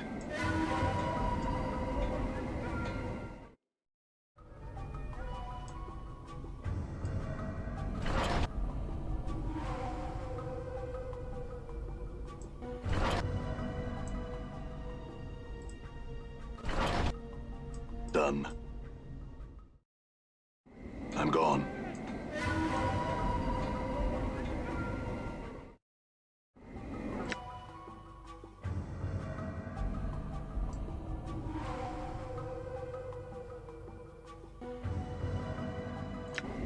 Okay, I need to find the I'm gone. contract somewhere there. I need to bring the contract back, but I'll probably have to kill them there. Oh, motherfucker.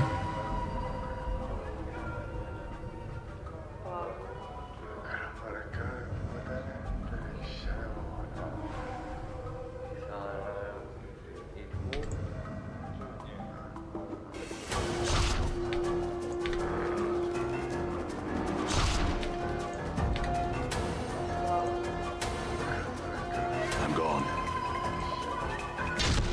Die.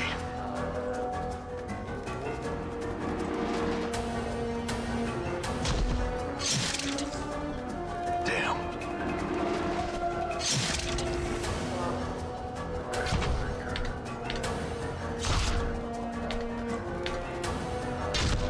Die. The clock sings true.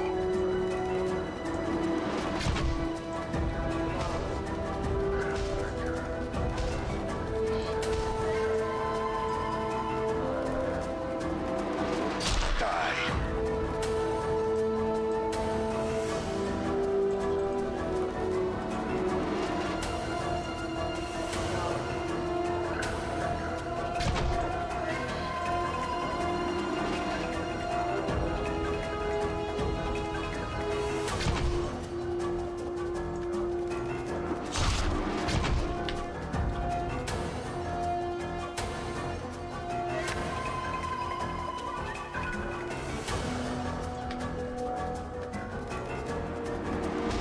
I'm gone.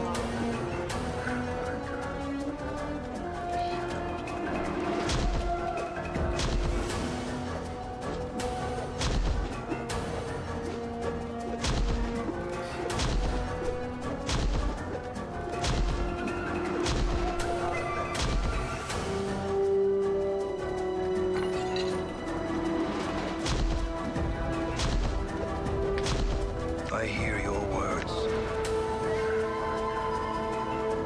Reign of Anger. It shows them. Skies. Ah, no, what the fuck that just did.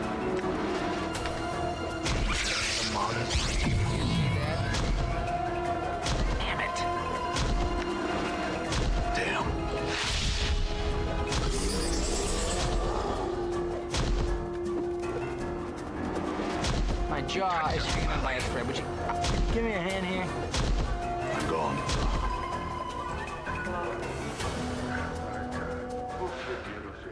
I kind of also want to... I feel like I fucked it up because I feel like the item is gone. I feel like the item is gone, by the way. Because I killed the one dude, but I didn't pick up the contract because I died. So I think that the contract just maybe like it's just gone. All right. Because the contract is like nowhere here. I don't know. Like I can't beat this guy.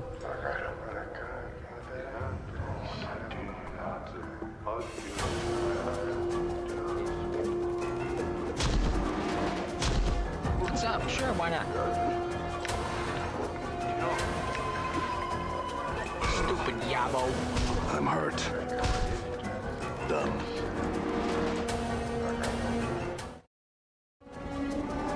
I'm gone.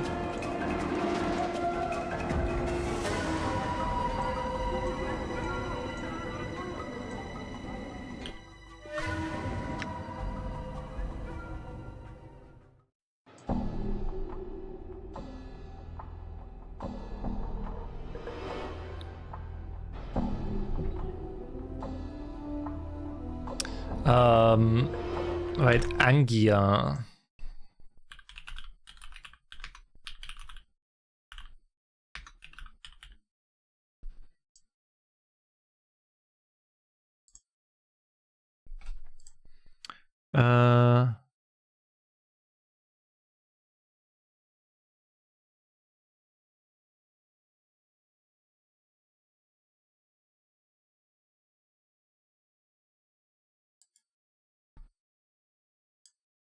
Du, du, du, du, du.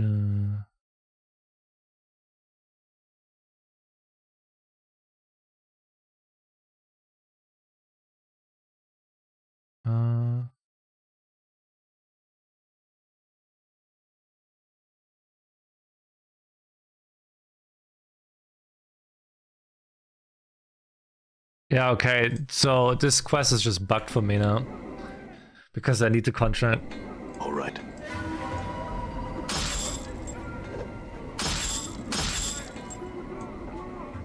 It's okay, it's just one quest. It happens, I guess. Done.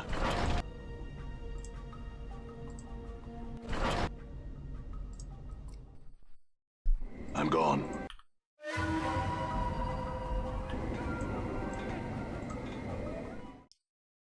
I'm gone.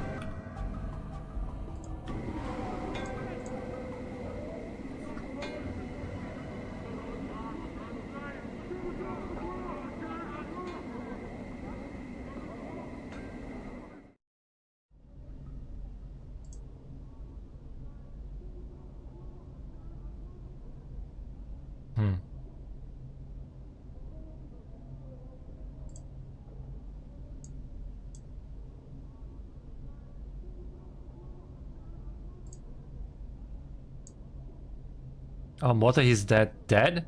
He seems paralyzed, but the contract, there's no way that is a problem. Updated my journal. She has fallen silent as she glances at her husband and turns to you. Then there's nothing to be done. Her voice is like grinding stone. Please leave. Oh, what the fuck?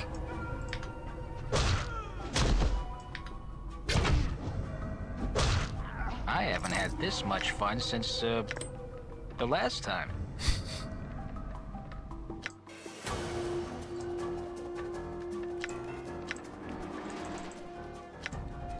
All right. Well. What? Okay. Just being mad at me and start attacking me. Oh. That wasn't on me. That wasn't my fault. But now I still have the quest in my fucking... It's not going away now because both are dead.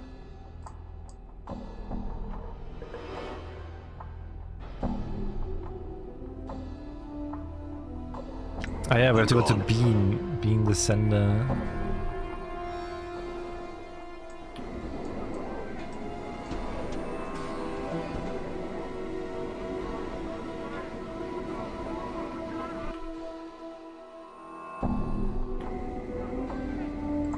It wasn't it him? Isn't that pass along your message? Although it didn't seem to please him any. Updated my journal. Doesn't seem to have heard any word after yes. For he smells and heaves a sigh of relief. Good fortune indeed. Thank you, good sir, thank you. He reaches into his robe and pulls forth a handful of coppers. Nice, 45 comments for the living message, eh? Fair enough. Oh, more than fair, good sir, more than fair. I can say without hesitation that there is no finer profession in all Sigil than that of a runner for the House of Sender. Alright. Alright.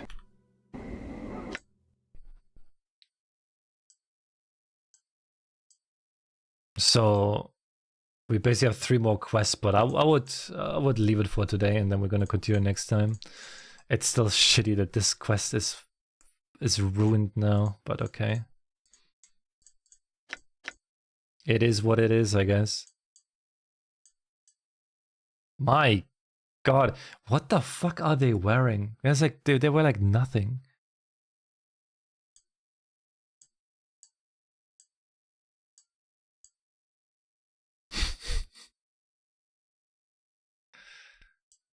It's probably like the stuff with like old games, right? It's just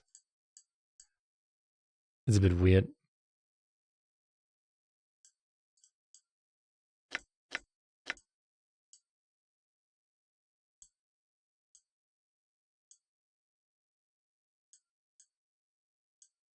So it has like playable characters, right? And there's Anna. So it seems like I can somehow recruit Anna as well. I don't know how though, because she's just a fucking bitch to me. But we'll see next time.